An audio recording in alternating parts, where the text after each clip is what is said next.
So we're gonna learn about elevators today. And by the way, if you're mixed up on the tension stuff, don't worry about that. Just kind of store it off to the side.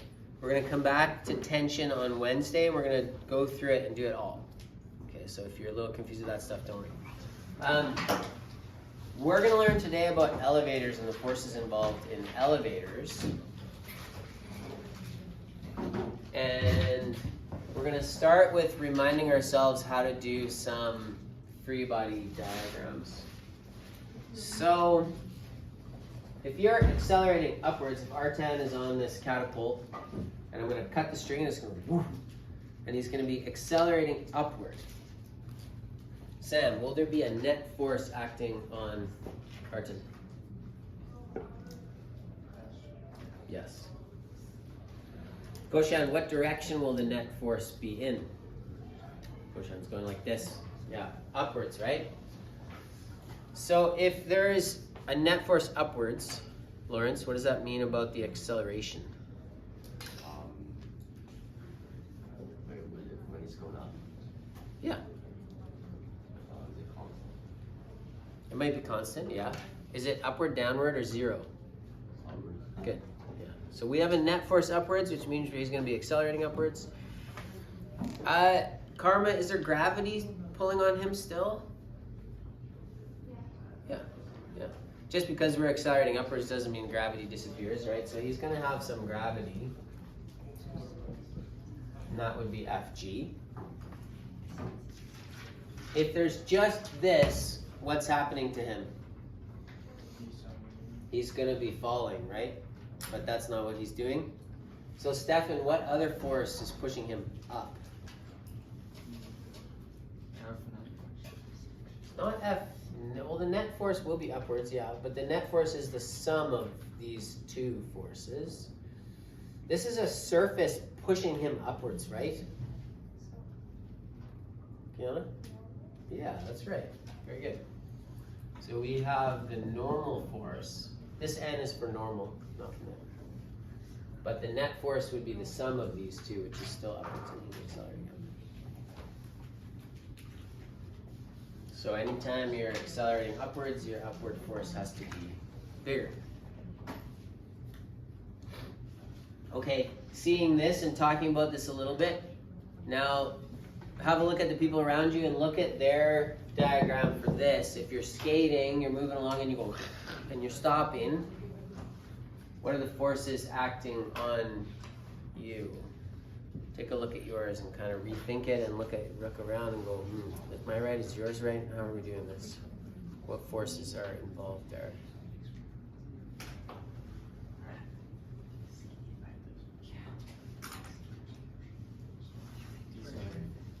Definitely. Friction is what's going to be stopping you. Right? Lizzie, we got friction force here, yes? Yeah. You don't have to look at him. He doesn't know everything. I don't know the answer. Okay, so when you stop, do you skate? Okay, do you ski? Okay. Have you ever tried to stop on a surface? Okay, so when you sliding your socks on the living room floor or whatever, and you stop, it's friction that is stopping you, yeah? So is that going to be forwards or backwards? Yeah, that's right. Friction is pushing back on you this way. That's what's slowing you down and stopping your motion. It has to be in the opposite direction of your motion. Otherwise, it would be speeding you up, right? Riley, is there gravity here? Of course. Yeah, it's gravity down. Addie, you skate? You play hockey? I don't skate. Okay. I mean, I don't play hockey. You don't play hockey, but you've skated? Yeah. Okay, is the ice holding you up? Is there a normal force here? Yeah. Yeah.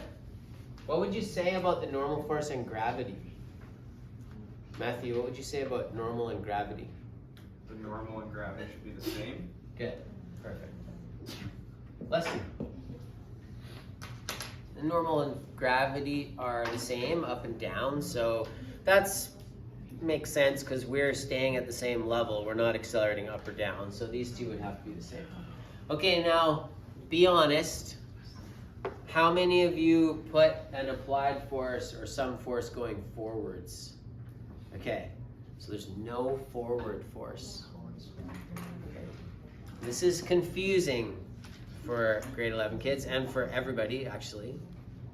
Because you want to say, well, we're moving forward, so there must be a force forwards, right?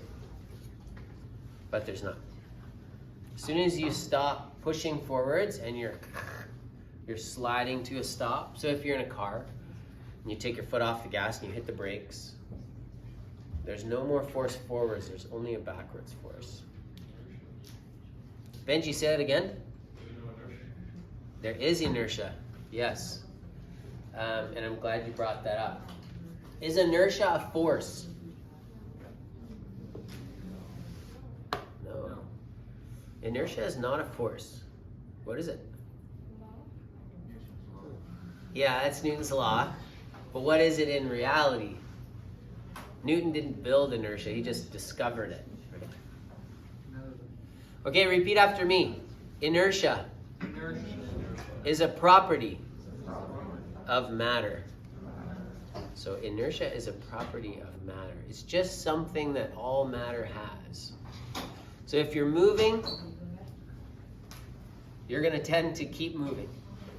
Okay.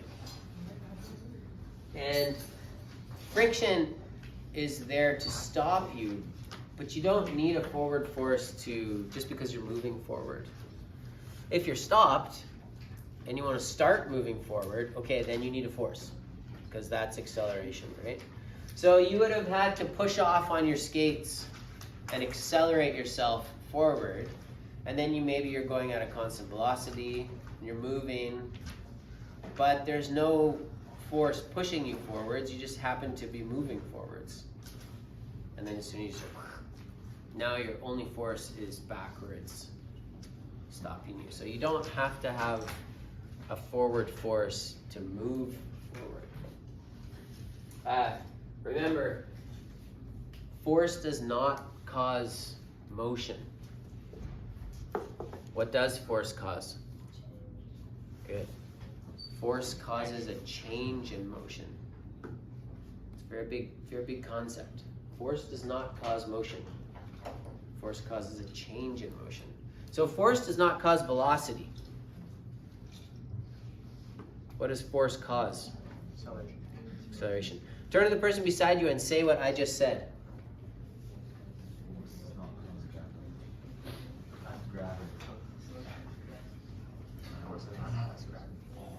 You guys are all quiet today.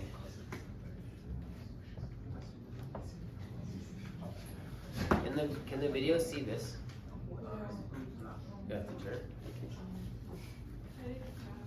Okay, so that's the free body diagram of the launcher up and the stopper. And now we have something flying at constant velocity. This is a plane, I guess. Tell me one force acting on the plane. Good. Gravity down. Yes, Hannah. Air resistance, good. That's going to be going against our motion, right? So we could call that friction, or I'll say air resistance. Okay, that's holding us back. If we have constant velocity, can we leave this as it is? No, cannot. Why not? Riley? Decelerating. It could be decelerating opposite direction because Yeah. the thrusters need to be going the same. Yeah, that's right. These forces are unbalanced, right? So if you have an unbalanced force, that means you have some net force, which means you have some acceleration. But we're going constant velocity, so our acceleration equals what? 0. Good, Hannah, thank you. So our acceleration is 0, which means our net force has to be 0. So all these forces have to be balanced. Okay, so what's balancing our air resistance force? What's pushing forwards? It's like different names for it, but you could call it applied force, or you could call it thrust from the plane. I'm not that picky on what you call it, but these two have to be the same because their acceleration is 0. So those two sideways forces both have to be equal. Yeah, you could say F engine, that would be fine. Yeah. Okay, what's the plane doing if this is the case? It's falling, right? Accelerating down. So we need, Sam's going like this, so we need an upward force. What would we call that upward force? Normal force implies that there's a surface pushing up on you, but the plane is in the air. There's nothing solid holding it up. It is kind of the air that's pushing you up. Is it lift? Yeah, thank you, Callum. We call this lift. So it's the wings. We talked about that with the air pressure and everything. So we can call that lift. And so these two vertical forces are similar, or equal and opposite, and the two sideways forces are equal and opposite.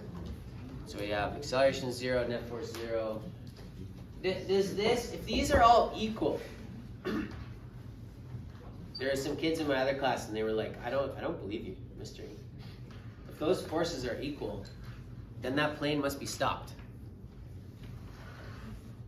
Does this mean the plane is stopped? Sam's shaking his head and shaking his head. What does it mean?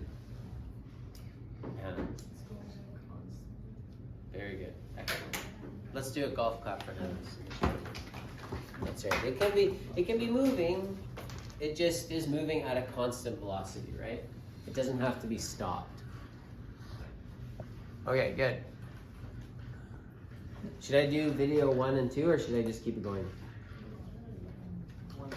I'm gonna pause it.